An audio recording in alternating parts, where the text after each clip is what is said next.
I got 3 words for you, Huskers fans. Beat the Badgers. You are Locked On Huskers, your daily podcast on the Nebraska Cornhuskers, part of the Locked On Podcast Network, your team every day. Hey, everybody. Derrick, Pearson here, DP. 93.7 The Ticket, Lincoln, America, home of the Fighting Huskers of the University of Nebraska, Lincoln.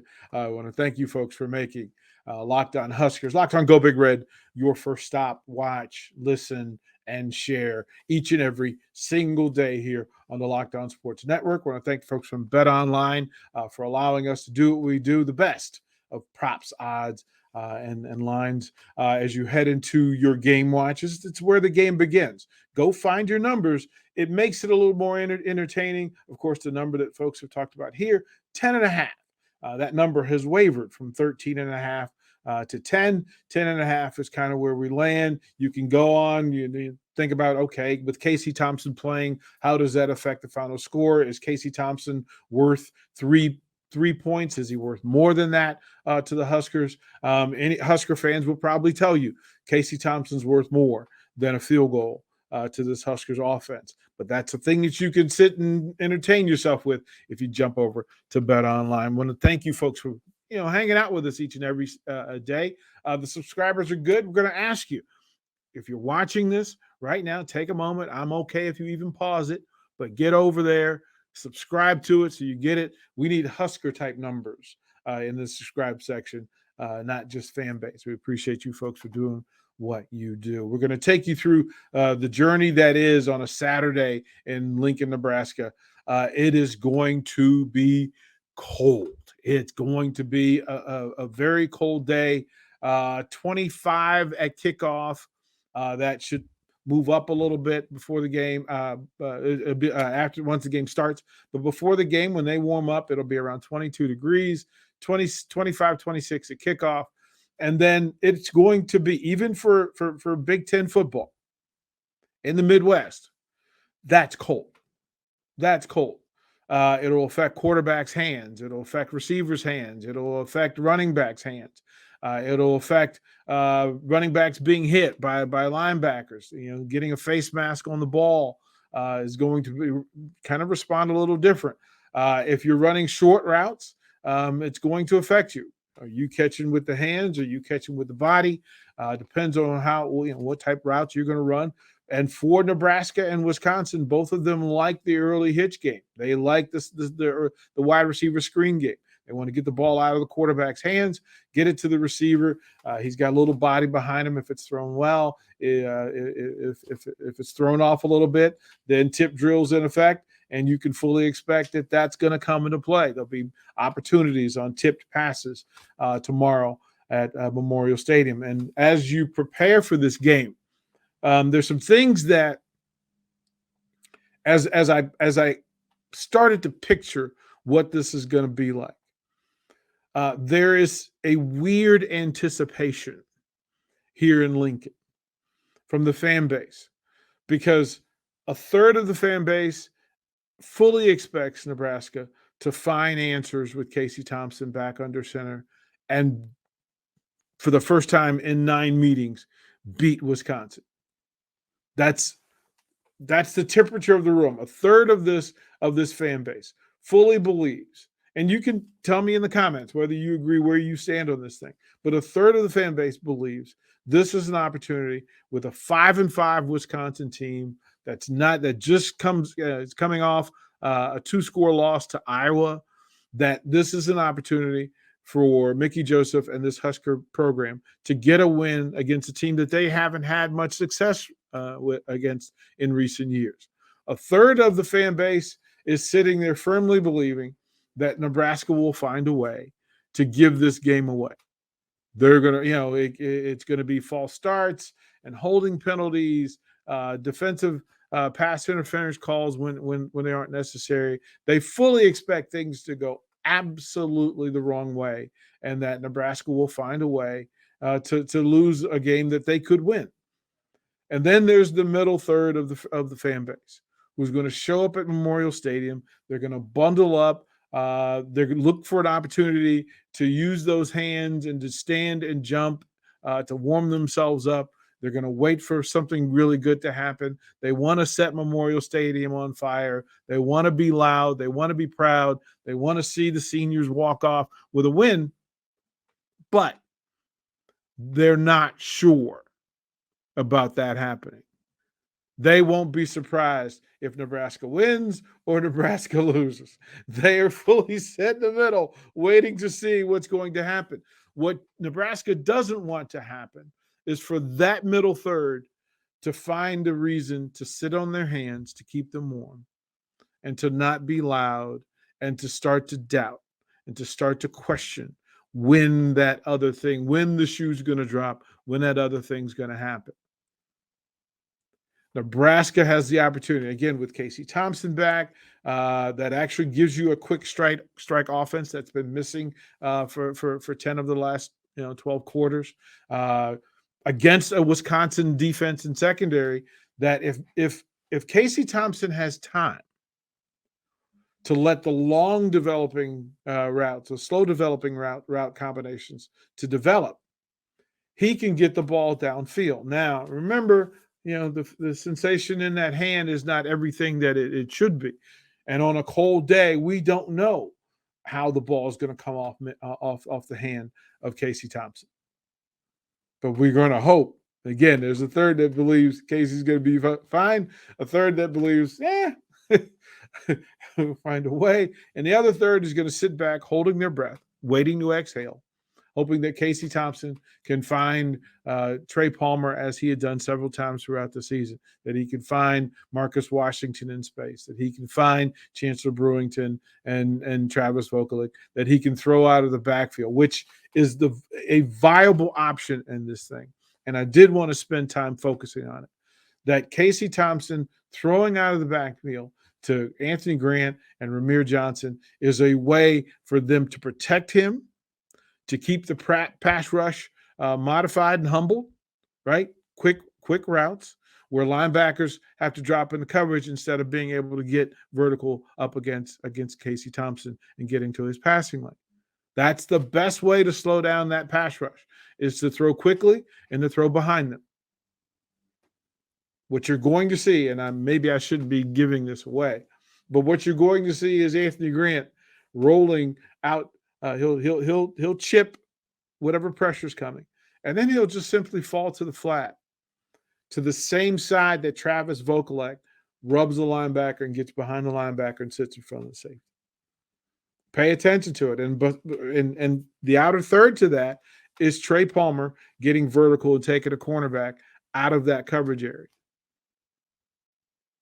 And that puts Anthony Grant, Ramir Johnson on a one-on-one against a linebacker that has to chase them to the outer third. Or if the linebacker gets outside and sits with the running back, Vokalek sitting all 6'8" of him, sitting in front of a window, in front of Casey Thompson, behind the linebackers and in front of the safeties. And those are easy throws for Casey Thompson. And then every now and then, after you run that, we'll pump fake it and let Trey Palmer get vertical, and we'll take our shots. Lots to talk about in this thing. It's going to be a cold day. We'll throw it to break. We'll talk about Graham Mertz and Braylon Allen and what they want to do on their side of the offensive scale in this game at Memorial Stadium. We'll talk about that next here on Locked On.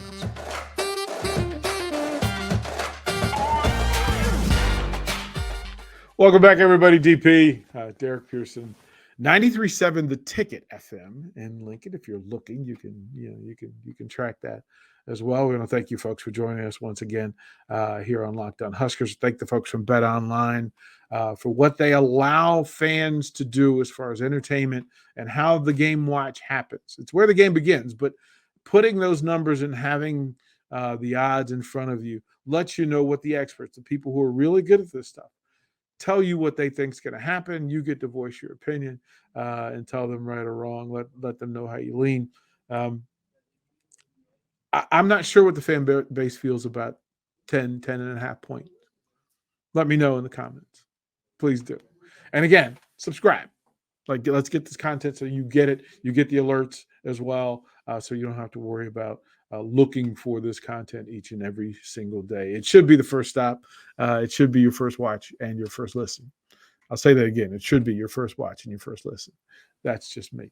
The other side of the ball for the Badgers, there's veteran leadership in play.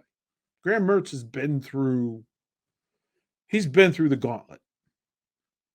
Highly regarded in his recruiting days. His ability to make NFL level throws. You can't question whether he can make the tough throws. Throwing the long out, he has the arm strength. He's got the footwork for it.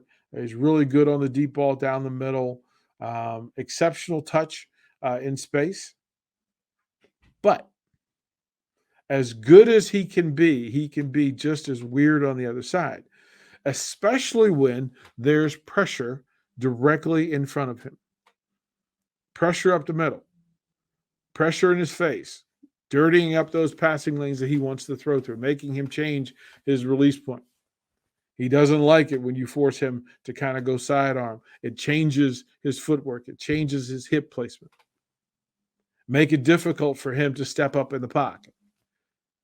He wants to be able to step up. He wants to be able to step through the gaps and go get those plus yardage with his feet. But if you maintain and contain, and this is big for Wynn and Drew and Robinson and Colton Feast, they have to get their eyes to the quarterback. They have to be able to see Graham Mertz. You cannot get caught up in the joust. You cannot get caught up in the hand play. You can't get caught up in the patty cake and trying to get your hands in the right place. You have to be in your lane, and you have to be aware of when Graham Mertz plants that back foot. Because once he plants it, his eyes lock in to where he wants to go. He wants to be able to step up into the pocket. He wants to be able to ride the wave. And then he wants to be able to, in full, get his full release and his motion into that window. But if the tackles stay home, the coaching adage is don't go looking for work. Work's coming. Don't go looking for business. Business is coming. That means don't go belly to belly with these long armed 6'7", 6'8" offensive linemen for Wisconsin. Don't do it. Be quick with the hands, get them into the breastplate, and then gap control. And if you can't get home, if you can't get to Mertz, then get the paws up into that space. Get the big paws up in that space and make it difficult for him to throw free and clean through those windows. The same thing applies in the run game. Those that get off first, low man wins. If you see Nebraska's hats up as high as Wisconsin's offensive linemen, it's a bad day for Nebraska defensively. Low man wins. That's why it is a constant in football. Coaches at every level will preach this thing. Don't play with your hat high. You can't do it. Not against guys who are 6'7", 6'8", because their arms are longer than yours. Their legs are longer than yours. They'll be able to control you. If a 38-inch reach goes against a 36-inch reach, guess whose hands get there first? So then you've got to be violent in how you attack that, and then you've got to be violent in controlling your lane. Sometimes it's a matter of pushing folks into look. Braylon Allen doesn't need much room, but what the front group for Nebraska has to allow is for Luke Reimers and Ernest Hausman and Chris Kolarvik and Malga Clements to be able to fill gaps and then finish plays. And they can't do it with dirty, muddy traffic in front of them. The best defensive plays that Nebraska made last week against Michigan was linebackers stepping through, clean on the play, putting hats and shoulders to the runner, and then getting him to the ground. And you'll know that Nebraska's having a good day if Braylon Allen is being put on his back rather than finishing on his elbows. Pay attention to that, because if he's on his elbows, he's getting plus yardage after contact. And that would be a death blow to Nebraska's defense against Wisconsin. They have got to attack Braylon Allen. And they have to do it in large numbers. I don't want to see Houseman one-on-one with Braylon Allen. I don't want to see Luke Reimers one-on-one with Braylon Allen. I don't want to see it. What you want to see is a gang of Huskers, a sea of red. You want them to attack in numbers. That's how you slow down Braylon Allen. You're not going to stop him. But let's make him earn the work. It can't be one-on-one where Reimers is trying to, at 23 pounds or whatever he's going to weigh at kickoff tomorrow, trying to take on Braylon Allen, who has a head of steam and the legs of tree trunks. You don't want him out there on the corner against cornerbacks by themselves. And the importance of O'Shawn Mathis, Caleb Tanner, and Garrett Nelson tomorrow in setting the boundary and setting an official full edge. It is important. It is vital for them to not get out of their lanes. Look, I know that Garrett Nelson loves getting upfield, and he's great in trying to put pressure on a quarterback that way. But he has to, one, force Mertz to step into Drew and Wynn and Robinson and Feast. But you can't leave a lane for them to step up, go take off, get 6 yards, move the chain, and then you have to start all over again. They've got to stay on edge, and they got to set strong boundaries.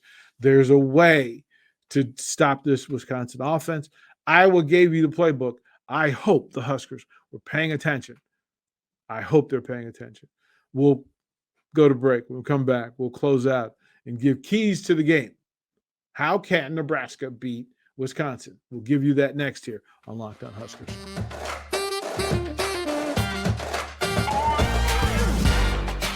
Thank you very much for joining us. Thanks for coming back. DP here, Locked On Huskers, Locked On Go Big Red here on the Locked On Sports Network. And again, the folks from BetOnline for allowing us to do what we do in each and every single week. The folks have deemed it a 27.5-point difference between Ohio State and Maryland. 19.5 difference between Penn State and Rutgers. It'll be a busy day in the Big Ten. Jump to BetOnline, go check it out. All the props, all the news, all the odds that you can stand, all the things that you want to bet within the game because it's where the game begins. To close it out, I want to give some things that I'm going to be looking for. One, turnovers. It is a staple in Big Ten football to be able to determine outcomes of games by the number of possessions that do not end in a kick. Possessions, Nebraska has to be full and focused in possessions ending in a kick, either a punt or a field goal or an extra point. Nebraska cannot waste its offensive possessions against Wisconsin. Wisconsin wants to wait. They're patient defensively. They want to wait until you make a mistake. Will Nebraska be patient enough to trust their offensive line to get a run game going? Can they be consistent in the numbers? Listen, when Grant rushes for 125 yards, Nebraska has a better chance to win. Plus 35 in carries. And I don't mean Casey Thompson pulling him down. Look, Casey Thompson is going to have to get 4 first downs tomorrow with his feet. I don't need 16-yard runs from Casey Thompson. We need 6 to move the chains. But 35-plus rushes from this purposeful rushes against this Wisconsin defense requires patience. It requires execution. It requires some grit and some toughness. Can Nebraska's offensive line simply will themselves into having the type of game that takes some of the pressure off Casey Thompson and his return to this to quarterbacking, and allowing Anthony Grant, Ramir Johnson, whoever totes the mail for Nebraska, to be able to manage the game and then take control of the game. Wasteful penalties, false starts, holding penalties, those things cannot listen. This team, quite frankly, is not good enough to win games while giving away blocks of 5 and 10 yards. Discipline is required. Patience is required. Finally, I want to say this. The return of Casey Thompson allows this team to change how they play and how they attack. The Trey Palmer that we saw early in the season hopefully makes a return with the return of Casey Thompson, and that we get 2 or 3 big explosive plays in the passing game, whether it's for Marcus Washington, Trey Palmer, or Travis Vogelbach. Those are going to be required for Nebraska to have offensive success against Wisconsin. There's opportunities. It's another opportunity for this program, for this team, for this coaching staff, and this roster. But almost as important, it's an opportunity for this fan base to once again remember why they love this program so much. It would be a great finish to this home season by sending the seniors away with a victory over the Badgers. And in doing so, we will all get to chant those 3 words that we love so much. Go Big Red.